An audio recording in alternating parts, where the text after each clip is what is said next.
And good morning. It's 7:03 on this Wednesday, October 14th. It's time to head to Studio B for Coleman and Company. Hello, everybody. Welcome. We've got a great autumn morning to welcome you on here this Wednesday, and glad to be with you. Glad to have you with us, and glad to be on the air for Cedar Stone Bank, Lebanon, Mount Juliet, Donaldson. Simple banking, simply better. Bob McDonald joins us by phone this morning to talk about one of his favorite subjects, that, of course, being Cedar Stone Bank. Good morning. Good morning, Coleman. It's great to be with you, and I've missed you these last 2 weeks. Well, I heard you, and my subs did a good job, and you did a good job, so all is well. Yeah, Jeff Dixon. I had Jeff last week, and I had Judge Hagan 2 weeks ago, and they both did a fine job and represented you well, and hope you got some good R&R and some good time away. Well, I really did. I've come back all refreshed and ready to go. And we are anxious to hear the latest from Cedar Stone Bank from you.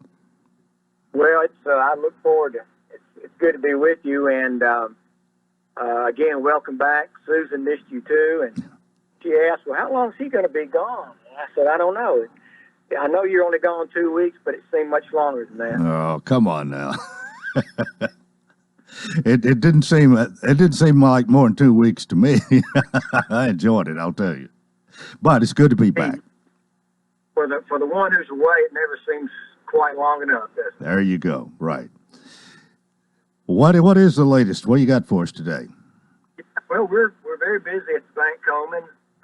This is the time of year that we start planning for the new year. So we've got our eyes wide open for 2021, and we're working on our strategic planning, and we do that various different ways with the staff and then with the board, and so we're preparing for 2021. We think, Coleman, that 2021 is going to look a lot like 2020, just in terms of economic conditions. We expect interest rates to be pretty consistent with what we've seen for this year, which means they're going to remain low, which is a good thing for the economy. The Fed, as you know, is doing all that it can to keep the economy moving, along with Congress trying to do some things from a fiscal standpoint.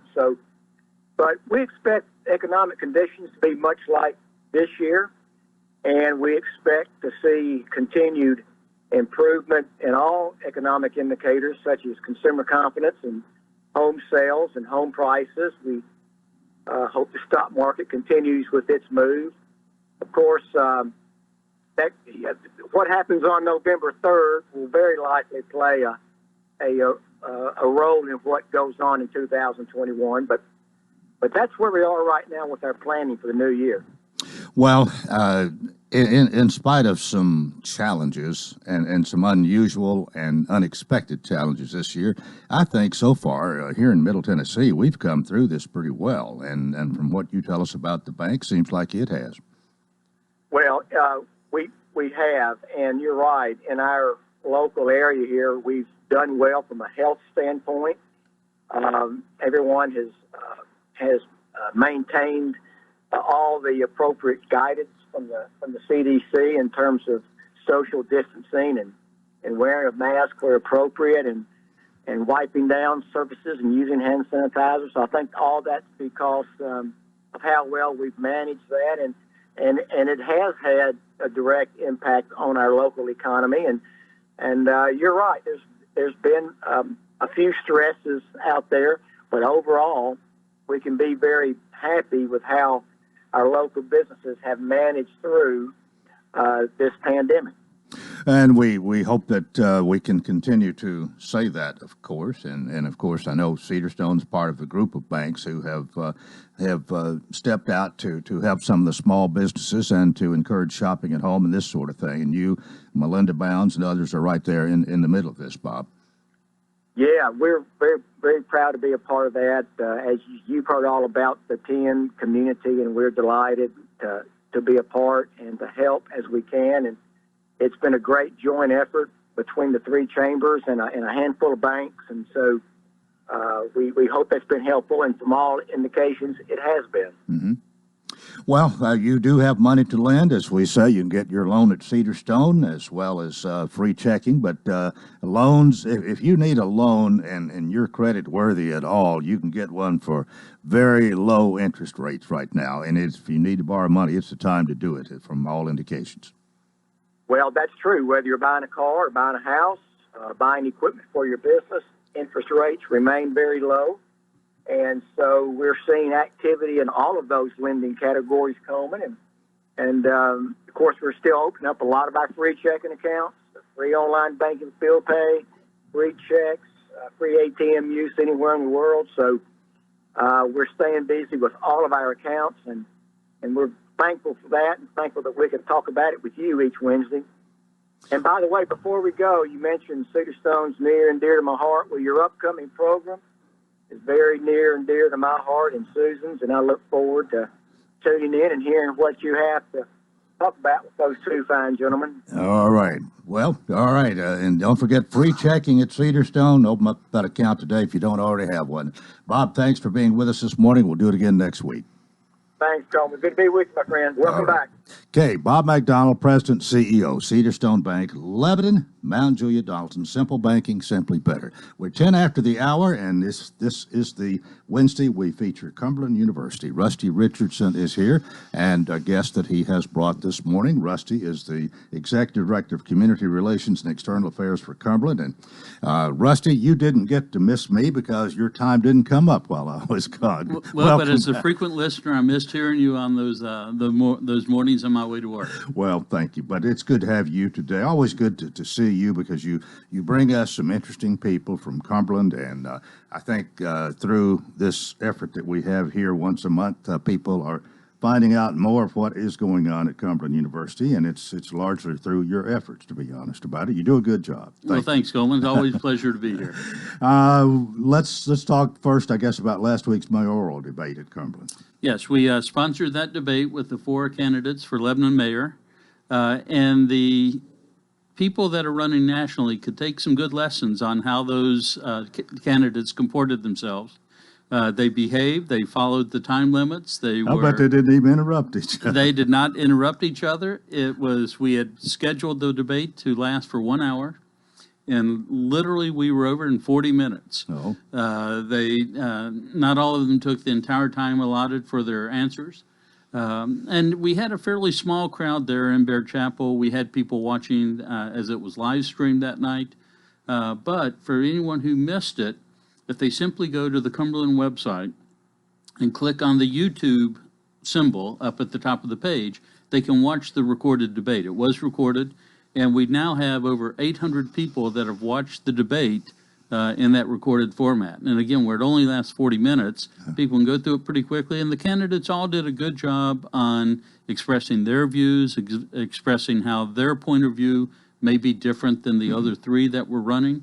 And they all just want to commend all 4 candidates for the way they handled themselves that night. Well, good to hear that. If I get a chance, I want to flip over and see what they had to say myself. And of course, we would like to talk about this week at Cumberland. You've got an accreditation, a re-accreditation visit, I believe.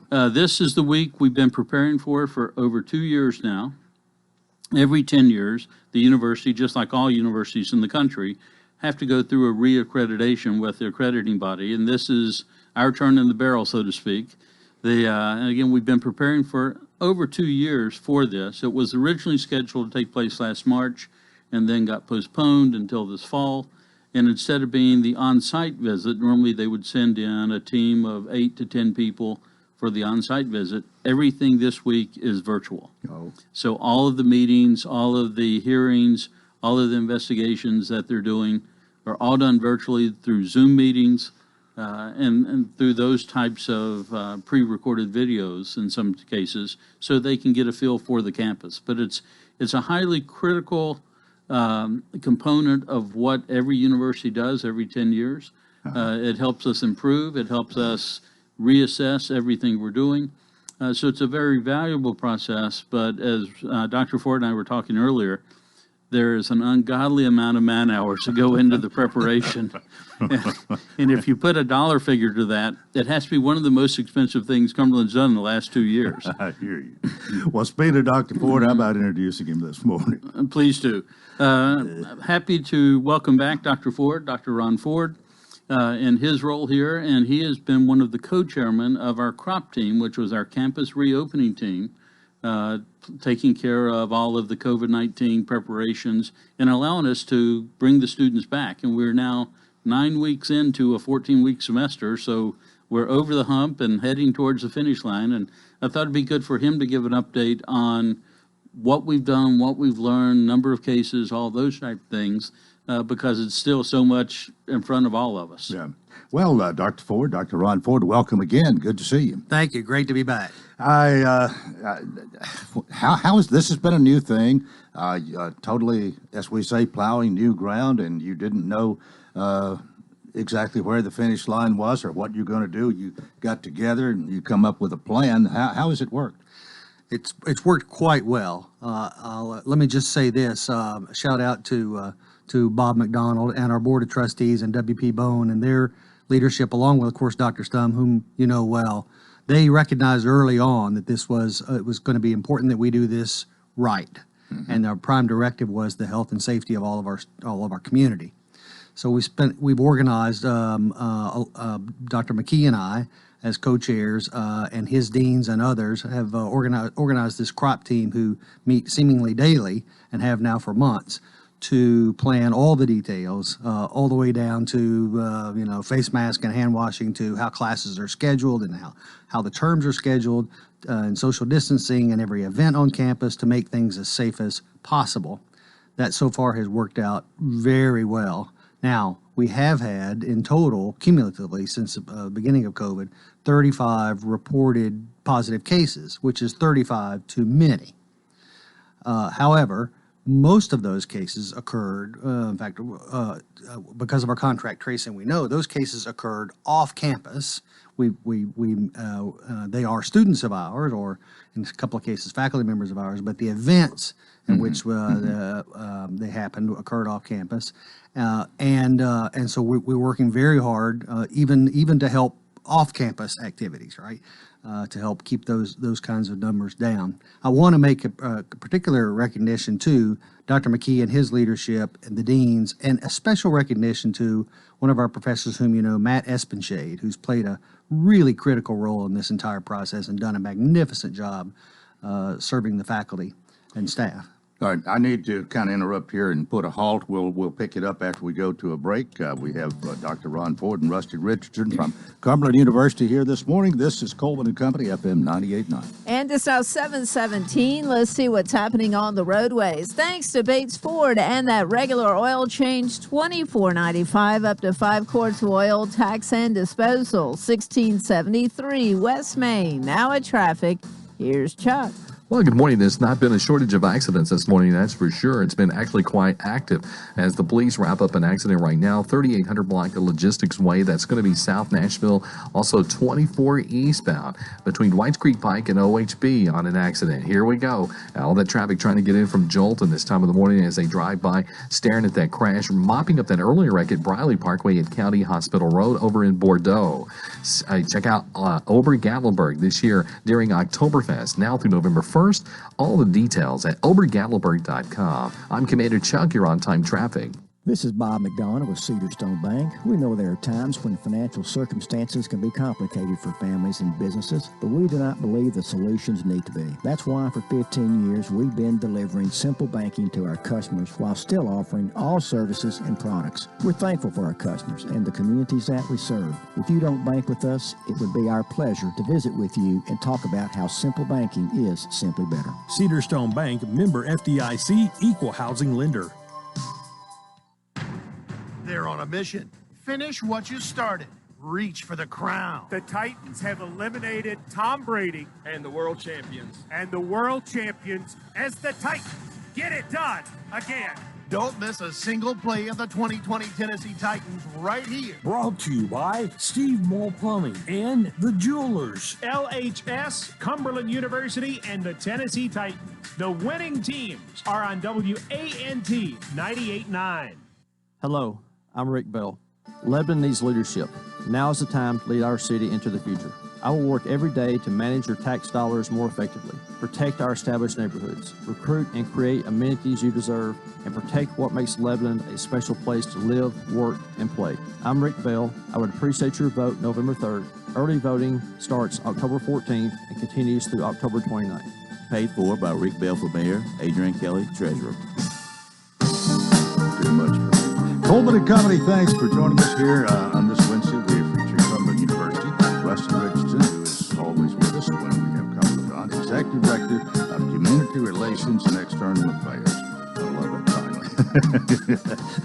finally. Dr. Ron Ford is here, Special Advisor to the President and Visiting Professor. I want to get back to this, but tell us, you've just been here once before, and tell us a little bit about your background, because you were given a pretty responsible job here as co-chair of the crop team, the campus reopening plan, which you were talking about. But where you been all your life? What have you done? Thanks for asking. I am originally a Tennessean, born and raised. Moved away after college and lived around the world, mostly running consumer products companies. And then when I, quote, retired about a year or so ago, and my decades-long friend, Paul Stone, found out I was back in the area, asked me if I'd be willing to come over and help out at Cumberland on some of these initiatives like the COVID initiative, which obviously takes a lot of time to deal with. And so I was really happy, think the world of him and his family and the university, and was very happy to come over and try to be of some value. Well, no doubt he has a lot of confidence in you and your ability, and knows a lot about your background and so on. But when you take on an endeavor like you have here, you have to win over some people to think like you do and have some positive ideas, something that will work. So no doubt you and the others put a lot of thought and effort into this before you even had meetings, I guess, with everybody. Well, you're right about that, though the good news here, it won't surprise you, that the good news here is our prime directive, as set forth by the board, W.P. Bone and Bob McDonald, the rest of the board, and Dr. Stum, is to keep the campus community safe. And boy, it's pretty hard that's a pretty easy win, if you know what I mean. That's pretty easy to convince people that, to get along. Is we want to do what's right and what's best for all. And so that part's been much easier than to trying to get somebody to change their political opinion. Yeah. Now, you were talking about the number of cases, and that's been what you said. I forgot what was the number. 35 total. Oh, all right. But for the number of people you're dealing with here in the situation, isn't that a pretty positive thing? I mean, you'd like it to be none, but 0 would be better. But 1% of our population is a low number, and certainly much lower than most schools have been experiencing around the country. It's not surprising that many schools have had to literally close or go virtual, and others are on the cusp of doing that. Mostly because of things that happen off campus. The good news that's happening in the world generally, and when students leave and come back, when they go off campus and come back, that's where the risk occurs. We like to say, somewhat jokingly, but frankly, mathematically it's true, the safest place you can be as a Cumberland student is on Cumberland campus right now. And so we strongly are encouraging our students to do just that. And we have a social contract among ourselves to look after each other, to take care of each other, watch out for each other. And where we've had challenges are when students get together off campus and don't practice social distancing and wear their mask and so forth, and then come back onto campus. That's when we have challenges. And so we're working very closely with them. I want to celebrate for them the fact that we are open and thriving and are continuing to do well. Rusty will talk about it in just a minute. One of the positive things that's come out of this entire COVID experience is that it's allowed us to adjust our campus schedule or our course schedule so that, as you know, we're finishing our school earlier this year, right after Thanksgiving.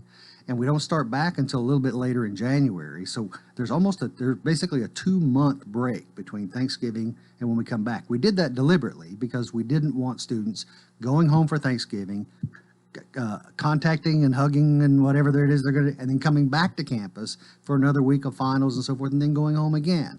So while I'm sure it was inconvenient for some, it's much better to keep the campus contained and keep the students contained. That's created an opportunity, as I said, Rusty will talk about in a minute, for us to actually expand our course offering and offer what's turned out to be a very popular winter term, which we haven't done in years and years and years, haven't had the ability to do. What have you learned so far, really? Yeah, the people are people. We learn, and they're going to do what they're going to do.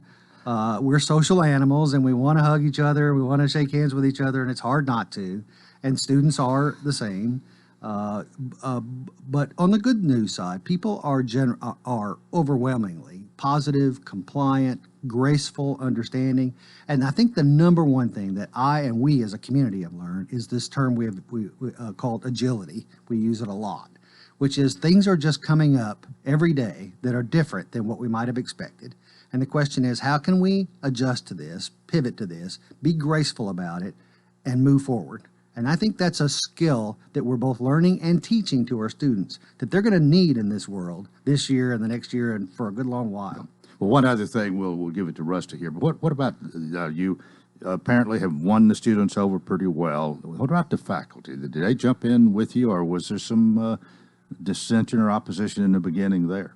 Well, faculty are overwhelmingly interested in the community and the safety of the community and the students, as well as themselves. They're folks just like us with families and so forth, and so they want to make sure that they're safe. Some of them, some of our more tenured faculty, experienced faculty, are older and potentially more sensitive, so they want to make sure they're protected. Right. So we've worked with them, the president of our head of our faculty senate. We work carefully with them to both communicate a lot, and we've gotten better at that as we've gone along, thanks to the head of our faculty senate, and make sure they're protected at all times. And so it's been a great spirit of cooperation with the faculty. Well, overall, Rusty, you must be proud of what's happened here. Absolutely. And from the student perspective, from the faculty perspective, Ron used that term agility. We couldn't be more happy with the way they've responded.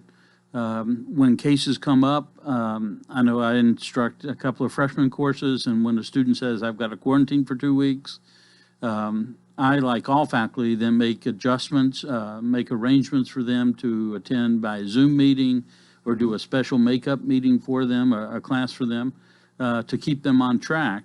Because you take 2 weeks out of a 14-week semester, and that's a lot of things they're missing. So making sure they're staying up to speed with their classwork is critical for the success of the semester. We've got several things we need to talk about in about 4 minutes here. We'll go very quickly this morning, very quickly. First, and a lot of people don't know this yet, but when they come back to campus for events, they'll start seeing a new area that's been dedicated and is undergoing renovations. And it's very near and dear to this station because we've identified the bistro area, which is part of the dining hall. We named that after Bill and Joyce Berry. Well, how about that? Their family have been helping us do those renovations through their contributions. So all the families participate in that. We're delighted that the Bill and Joyce Berry name is now a prominent feature on our campus, so we're tickled with that. And I know Susie, owner of the station here, since it's her mother and stepfather, is very happy and thankful. Yes, and we very much appreciate Susie and Ed and the other members of the family for joining in that effort. The other thing we've got going on literally right now is the Cumberland University Community Arts Council, known as CUCAC, is doing their virtual art fest with chalk art. You had a guest on a couple of weeks ago, Candy Partee and Susan Shaw, talking about that. Literally, that competition's going on right now, and we're getting good response to that. We think it's just a fun activity. It doesn't cost the participants anything to participate. We even provide the chalk for them, so they can do their sidewalk chalk art. Easy for me to say. And that competition will run through October 24th. So it's not too late to get in there. Not too late to get in. It could be by age group. It could be by groups of people. Many families are doing it together as a family project that they could do safely in this COVID environment. So for more information on that, just go to KUCAC on their Facebook page. That's CUCAC, and they can find out more details about that. Okay. Well, Dr. Ron Ford mentioned the winter term. A couple of minutes to talk about that. Yes. As you mentioned, by the time we get to Thanksgiving, the fall semester is over. So with that extended winter break, we are offering classes to continuing students. We currently have about 25 classes that are being offered. All of these classes will be online, so they won't be on campus. But for many students, an 8-week break during the middle of the school year is a long break. And so for many students, we think they'll find it helpful to pick up an extra course to get ahead on their number of hours. Maybe if they need to work on their GPA, they can concentrate on one course. But we've got about 25 different offerings on that. So many of the standard courses, the core curriculum courses that students have to take, many times athletes will want to take that as well, kind of make up a course or improve their GPA to maintain their eligibility. But all that information is available through the Cumberland website. And we think it's a great opportunity to make valuable use of that time. Hey, do you know yet how have people already responded to it? They have already responded. The response has been very strong. Of course, right now they're more focused on finishing up the fall term, but more activity is going on with that every single day. Well, I'll tell you, that is making use of your time. I've got to commend you for that. I think that's a great idea. Well, it's a great opportunity for students to make that use of that time. And again, want to applaud the faculty because they're taking some of their time off to offer these courses. Again, every one of them will be online. There are a few of the courses that are more the internship type programs that are going on. So those, of course, are in person. But you can find out more information if you go to Cumberland's website. You go to the Cumberland website, and that'll take care of it. All right. Well, thanks so much for being with us today, and we appreciate you bringing Dr. Ron Ford, Special Advisor to the President and Visiting Professor. Dr. Ford, thank you very much. Rusty, thank you as always. Great program, great job, and we'll see you next month. That is part one of Coleman and Company. Keep it here for more. FM 98.9. And it's now 7:31. Let's see what's happening on the roadways. Thanks, Absolute Kubota and Rental Redmax. Complete inventory, weed eaters, blowers, hedge trimmers for the commercial user and homeowner with up to a 4-year warranty. Absolute Kubota and Rental, 1325 West Main. Now at traffic, here's Chuck. Well, good morning. They're wrapping up this crash over here in Bordeaux. It's on Briley Parkway near County Hospital Road. Traffic's just busy as expected coming through Mount Juliet right now on 40 westbound into Hermitage, into Davidson County. Traffic still not bad up through Brentwood, Franklin on 65. That has increased quite a bit up by Cool Springs Mall. Celebrate autumn this year at Ober-Gatlinburg during Oktoberfest. Now through November 1st, you got music, food, live entertainment. It's safe. Check it out, obergatlinburg.com. I'm Commander Chuck. You're on time traffic. Lebanon High School football is live this season on WANT and WCOR. Join Tommy Bryan and the crew with all of the action brought to you by Bates Ford, Cedar Recovery of Middle Tennessee, the law firm of Clemens & Clemens, D.T. McCall & Sons, Fakes and Hooker Lumber, Sheriff Robert Bryan, Lebanon Police Chief Mike Justice, and Wilson Bank and Trust. Lebanon High School football Friday night starting with a pregame show at 6:30 on WANT FM 98.9 and WCOR AM 1490. Gregory Dental in Lebanon is a family dental practice located across from University Medical Center. They offer cosmetic procedures, dental implant services, and now featuring new digital dentures. Premium dentures in just 2 appointments. No insurance, no problem. Call about our discount plan. Hi, I'm Dr. Derek Gregory. In my office, you can count on compassionate staff who will truly listen to you, take the time to get to know you, and discuss your personal needs. I look forward to meeting you. Gregory Dental Group, 444-0322, West Medora Parkway across from Gibbs Pharmacy.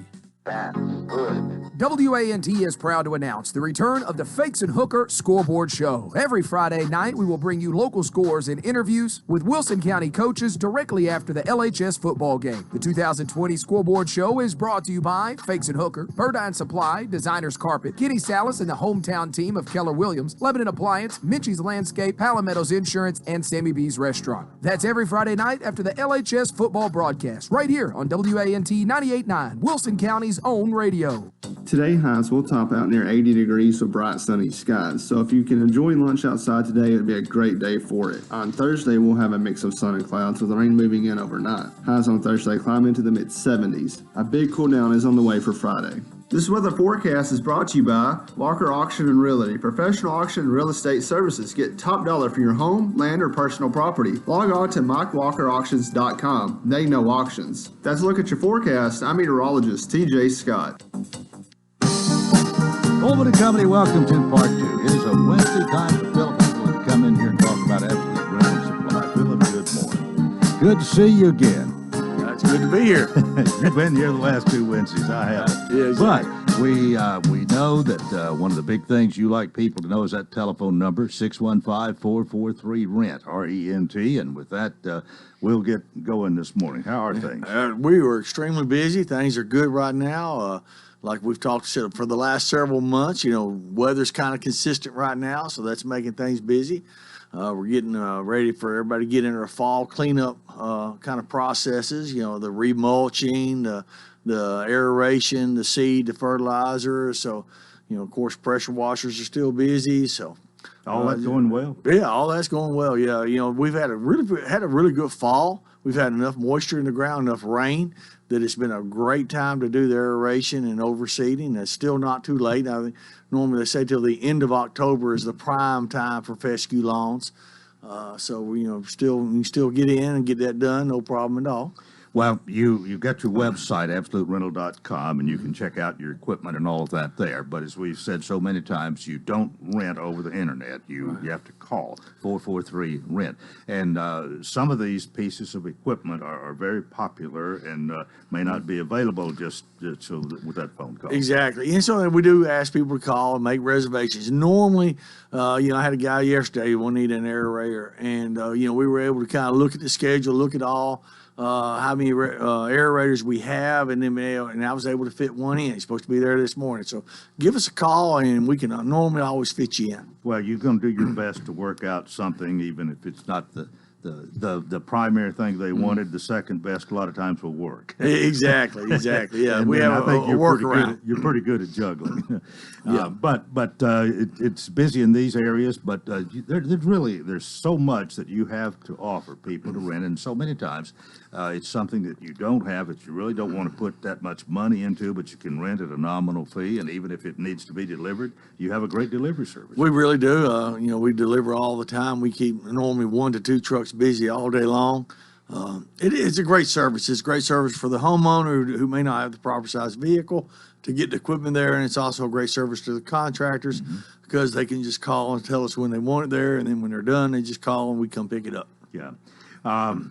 Any other news? Well, I know there is some news regarding what is happening here, not really with Absolute Rental, but with Absolute Kubota. Yeah, with the Absolute Kubota, what we've done is I was telling Rob there a while ago, we're right now, because inventories are low because of the manufacturers, it doesn't appear like there's that much on the lot, but during normal times, the lot is absolutely filled. We've got about 4.5 acres there, and really the Kubota and the rental just we were kind of squeezed in room. So it's been a blessing that we've been able to acquire the property down the street at 1506 West Main Street, and we're going to move the Kubota dealership down there. And so there again, it's going to be a better display for that, and as well as freeing up room for both sides. Absolute Rental is going to be staying right where it's at. The Exmark sales is going to be staying at where we are because we have a good showroom space for that. But then the Kubota will be moving down the street. So yeah, and Matt was telling us a little bit about that Monday when he was here, and the target date is November 1, I believe. I believe so, yeah. So it's going to be quite the ordeal to move everything. Anything else you got for us this morning? No, just give us a call. If you've got any projects coming up, any kind of remodeling or construction projects, give us a call. We'll do our best to set you up with the right piece of equipment. And let me just say again, if it's something that's a very popular item, call a day or two ahead, or maybe even a week ahead, and reserve your spot. That'll make it easier for everybody. It really does, and it secures. It lets you know you've got the piece of equipment, and it lets us be able to schedule as well. Right.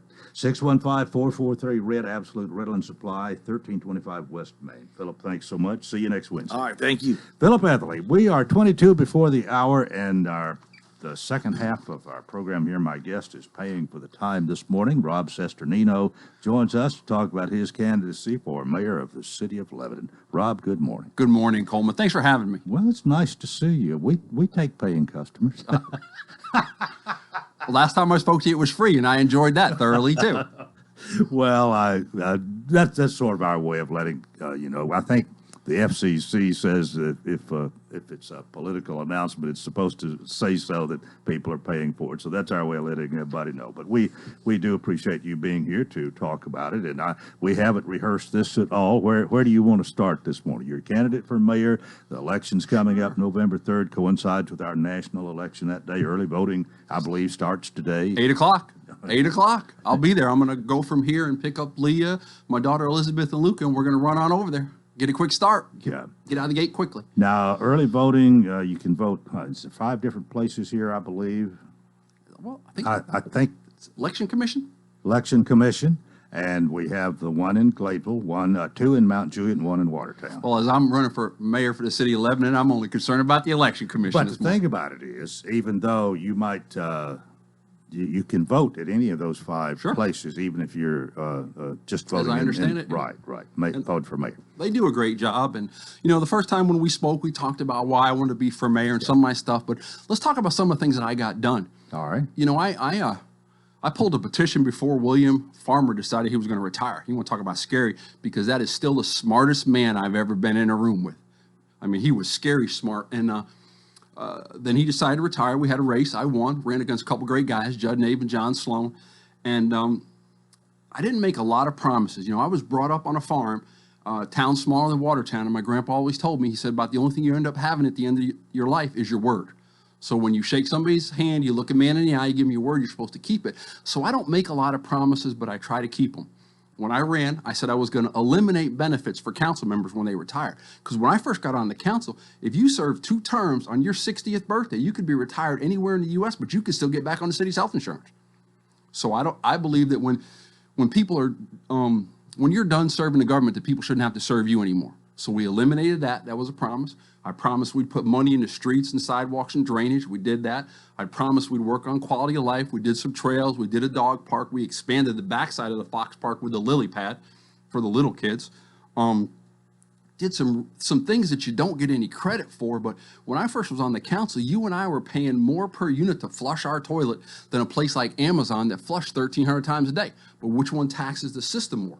And it used to be every year when you were fighting over the budget, you were also fighting over water and sewer rates. Well, I worked with Robert Springer and Mayor Craighead, and we flipped those rates. When's the last time you heard a discussion about that? Because now we've got the onus on the people that are taxing it. Another thing we did, you don't get a lot of credit for, because it's not the glamorous stuff, is we refinanced all the city's debt. I'm a Department of Defense certified financial manager, so I understand dollars. That's my strength. And we financed the debt. Well, one of the first things I want to do when I was getting here, look at where we are, because we were at 3%. All of our debt got under 3. Most of these interest rates are hovering around 0. I mean, that's hundreds and hundreds of thousands of dollars over the life alone. And then probably one of the proudest things, when I ran and I was knocking on doors, I said, I'm going to get term limits in. And I got the Southern, well, you're not from around here, but bless your heart. Well, I know what that means, Philip. Philip was talking to me about over. I mean, I know what, I know what bless your heart means. But when I left the council, we have term limits now in the city of Lebanon. I wanted 2, but we compromised, we discussed. It didn't happen overnight. It was communicating, working with the council. So now in the city of Lebanon, you can only serve 3 terms on the council. You can only serve 3 terms as mayor. And another great thing is, if you're on the council and you run for mayor, the day you file your paperwork, you resign your seat, because that way everybody knows you're making the decisions for the job you have, not the job you want. So those are things I accomplished when I was in office. I'm pretty proud of those. And at the end of it, I said I'd only serve 2. My motto was 2 when I'm through, 3's not for me. That'll be my same as mayor. 62 years old, you elect me twice as mayor. Don't come up on my porch talking about politics, because we're not going to talk about it. But 2 terms, and people said, oh, he'll find a way, he'll find a way. At the end of my second term, I rolled off, because if I give my word, I got to keep it, whether it's easy or whether it's hard. You got to keep your word. And as mayor, I'm not going to give my word often, but when I give it, everybody can know that I'm going to keep it, and I'm going to move heaven and earth to keep it. What, in your opinion, are the big issues, the real thing that people need to consider here when they choose from the four of you? Experience. I'm a 30-plus years continuous managing large amounts of people in the public sector, private sector, and the military sector. I'm a graduate of FEMA's Emergency Management Institute. Disaster management, business continuity is what I do for our professional career, as well as leading people and then managing our dollars. Because the biggest things for Lebanon in the next 8 to 12 years is leadership and financial management, because someone's got to lead us through this time of growth. I mean, right now, so I heard Rick say at a debate that they've approved 8,000 new single-family homes. And I've confirmed that we've got almost 2,000 apartments that are already approved.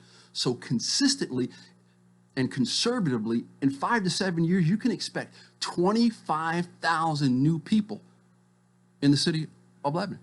Coleman, we haven't released a 2040 plan. I mean, it was supposed to take a year. We're coming up on year 3 or year 4. I'm hoping, I'm confident Rick will get it through. I mean, he's the vice chair of that, so I'm sure he's frustrated that he hasn't been able to get that done quicker. I have every confidence he'll get it done. But we've got 25,000 new people coming to Lebanon, and we haven't even decided what our vision is yet. We need some leadership. We need to really get a grip on what we're doing, and we really need to be more focused on our growth and what we're trying to attract. And we have to sell our assets. Okay, it's time for us to take a break. Rob Cesternino, candidate for mayor, is with us. We've got a lot more to discuss on the other side of this break here on Coleman and Company, FM 98.9. And it's now 7:44. Let's see what's happening on the roadways. Thanks to Bates Ford and the low price tire guarantee on all tires every day up to 30 days after the sale. There'll be any competitor's pricing on the tires they sell. 1673 West Main. Now at traffic. Here's Chuck. Well, good morning. They're up against the wall here in a bad spot. Working this crash involving several cars. It's 65 southbound at Briley Parkway here in Madison. Just crazy slowdown through here now on 65 southbound, especially between Vietnam Vets and OHB. Wreck there at Old Hickory Boulevard and Highway 70 out on the west side. It's been very active as far as wrecks this morning. Give yourself plenty of extra time. Check out the all-new Andre Chicken Sandwich at Prince's Hot Chicken. 5814 Nolensville Pike. They're online at princesshotchicken.com. I'm Commander Chuck. You're on time traffic. She's taken care of you your whole life. Now it's your turn to take care of her. But with a family of your own and other responsibilities, there just aren't enough hours in the day. That's why it might be time to call the Pavilion Senior Living. From bathing, dressing, housekeeping, and meals, the Pavilion Senior Living is committed to being senior living you can trust for your loved one. Find out more at pavilionseniorliving.com or call 444-5556. That's 444-5556. The Phantom Fiddler presents the 10th annual Ghost in the Grove, October 16th and 17th. Tours are 7 p.m. to 9 p.m. every 15 minutes. Tickets on sale now. Call 615-547-6111. $10 adults, $5 ages 6 to 16. Meet Tennessee Ghostbusters, Scuffle Moths, the Phantom Fiddler, and the Inglewood Old Time String Band. It's at Fiddler's Grove at the James E. Ward Ag Center. This is Philip Etherly with Absolute Rental and Supply. Whether it's cleaning, painting, remodeling, or simply getting better organized, we have the tools and equipment to get the job done. Scaffolding, paint sprayers, ladders, power saws, portable heaters, temporary lighting, generators, hardwood floor staplers, from wallpaper steamers to bulldozers, Absolute Rental has what you need. Call 615-443-RENT. Absolute Rental and Supply. We have what you need. Coleman and Company, if you're just joining us, Rob Cesternino is my guest this morning. He is a paying guest, paying for this time to be on and talk about running for mayor. All right, what's next that you want to talk about? Let's talk about what's going to happen after I win. All right. That's a great conversation, isn't it? I think I'm excited. So. Yeah. I'm excited. First thing that's going to happen is Bernie Ashley's going to buy me lunch because we bet on it. So he's going to buy me lunch at a place of my choice. It'll be in Lebanon. We won't go to Nashville, spend a lot of money. It'll be definitely someplace in Lebanon. But here's the thing. So it's very, very important to understand, and I learned this in my 2 terms as the mayor pro tem. You have to work with the council. If the mayor and the council are at loggerheads and they're not communicating and they're not on the same sheet of music, we're not going to be as effective for the people as we need to be. And we need to never forget at the end of the day, that's who we're working for, is for the citizens and the businesses here in Lebanon. So I'm going to get in there with my financial background. I want to look at the books. We're going to see where we're at. I have some things that I would like to do. I would like to, if you're 75 years old, you've lived in the city of Lebanon for 10 years, you have a primary residence, and you have an adjusted gross income of, say, $75,000 or less, I want to eliminate your property taxes. I believe that there's time when you've paid enough. We've got 25,000 new people coming in the next 5 to 6 years. They can pick up some of the pace. I'd like to do that, but to do that, I have to look at our money, and every time we put forth an ordinance, now we're going to act like the state of Tennessee. We'll attach a fiscal note to it. So when I present something to the council, hey, it's great, Rob wants to, well, what's that going to cost us? Yeah. And on top of what it's going to cost us, Rob, how are you going to pay for it? So I want to do that. I want to, first council meeting of every month when you come in, all the people come in, one of the things we don't do, and I said it for 8 years, is share information. There'll be a handout. Every single new home and new apartment that's been approved, you're going to be able to get a copy so you as a citizen will know that. Then on the third Tuesday, when you come in for that council meeting, you'll get a copy of our balance in every single account that we have. So you'll know exactly how much money the city of Lebanon has in the bank. Because right now, we have millions and millions and millions of dollars in the reserve. Since the 3rd of May, you know, we always hear, well, we need to save it. We need to save it for a rainy day. We need to save it for a rainy day. Fred Burton said after 3rd of May, how much harder does it have to rain? We've got all this money, but what have we done for the citizens? Thing that I want to do is I want to get in there. If you're a business or you're an individual and you're behind on your utilities or something, taxes or something that you owe the city, and it's because of COVID and because of the tornadoes and everything that happened, I want to be able to finance. I'm going to come to you and say, listen, you owe us $1,000. How much can you pay extra a month? Okay, we're going to spread it out over a year and a half. There'll be no interest, no fees. We have to stop. Every time I pick up the paper, Lebanon's, everything we're talking, the shiny new object. We're going after this, we're going after that. I grew up on a farm. My grandpa always said, if you want something new, take care of what we have. My administration is going to put the citizens and the businesses that are here in Lebanon first. I want to come up with a microgrant program. People, and again, there's not a lot of original ideas, so just don't think that I'm sitting here being a genius. It's because I stole something from somebody else. Paducah, Kentucky's about 30,000 people. They've got a great local micro grant program for small businesses from 1,000 to 2,500 to 5,000. If you're trying to get something on the square, a little bit to help you when you're building up your shop. We need to have these programs. It was a great idea to build a park. Quality of life's a great idea. Bernie built a park. Absolutely in the wrong location, right across from the Lebanon High School. If I had been mayor at that time, that park would have been built in the 2nd Ward. It's the last time we've done anything for some of these older wards, some of the minority areas. We have to have a focus on putting our money, which is the taxpayers' money, to work for the citizens and businesses that are here. And that's going to be my focus initially. Do we want to attract new things? Absolutely. But we have to start selling our assets. We're by the lakes. We have 4 exits off the interstate. We have 3 train stations. We have an airport. We have a 4-year institutional learning. We have now what is an amazing asset with Vanderbilt. If we're going to build new developments and some apartments, I'm going to talk to these developers and see, hey, can we get you maybe some type of breaks on your fees and stuff if you build over 55? Because they've got Vanderbilt, which great healthcare now. Now you're getting their new cancer center here. I want to work with Vanderbilt and say, hey, you're making a commitment to Lebanon. What can we do to increase your commitment? Let's get some people that are relocating here because of the medical and the resources and the assets. Let's build some over 55 stuff. So you've got people that are coming in that are putting more into the economy than they're taking out. What are the ways do you plan to deal with growth? Growth is coming. Absolutely, it's coming. And graduated high school in Atlanta in the mid-'80s. Family lived out in Marietta. I remember when the population calendar of Atlanta broke 1 million. Now it's 5.5 million. We have to understand, accept, and acknowledge, and manage to the fact that Lebanon is part of greater Nashville. We have to have a mayor that's down there in these regional meetings, has a relationship with the mayor of Nashville. So when decisions are being made that are naturally going to impact Lebanon, and I'm not talking maybe you and I today, but are going to impact our children and our grandchildren, we have to be involved in that decision-making process. We have to be a stakeholder. Managing growth, we have to increase the design standards. We have to actually get this vision thing rolled out. One of the things that I really, really, really want to involve that we're missing is I want to get a great relationship built with the Tennessee Road Builders Association. What's the one thing that we all use?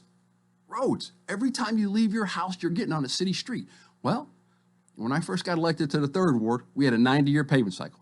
Miss Ruth McNabb called me one day. She said, Rob, my road hadn't been paved in 25 years. I said, Miss McNabb, you got my promise your great-granddaughter's going to get a new road.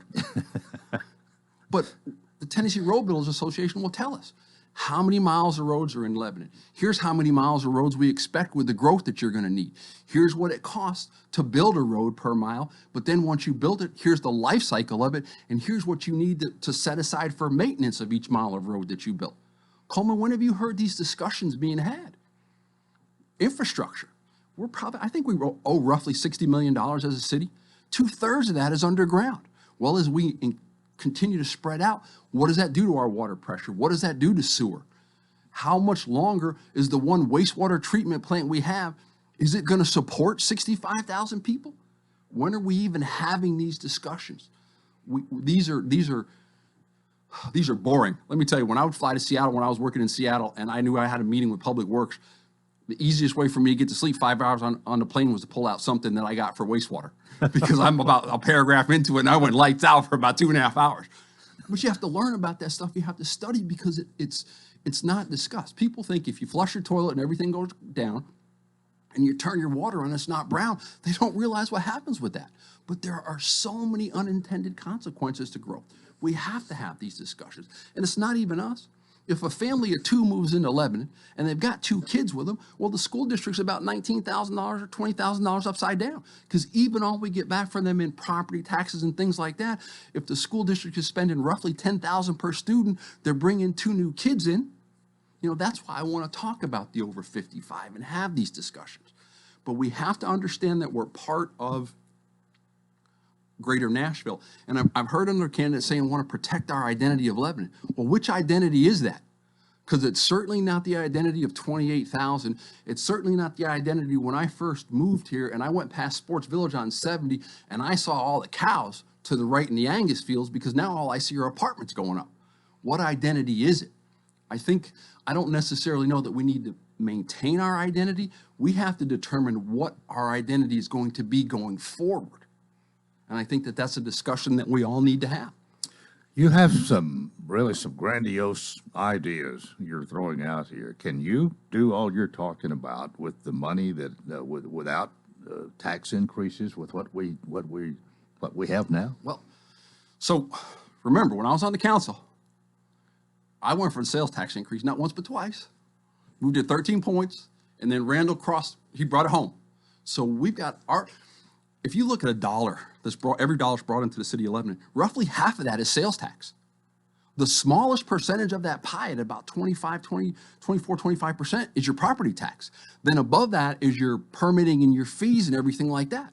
And then another thing I want to do is, we have a lot of impact fees that are for water and sewer. Well, I want to shrink those with a discussion with the utilities before I do it, and then create like a general service fee. So let's just say guy's building an apartment complex and you have to pay $2,250 per unit. I'd like to give the builder back $250. I'd like to keep $500 in utilities, move $1,500 over to general fund, because once you put it in utilities, that's not enterprise money anymore, and you're very defined on what you can do for it. But we take that $1,500, create a general service fund. Now you're getting more lump sum money in the general fund, which is streets and sidewalks and roads and parks and quality of life and doing things like that. And I think it creates a synergy.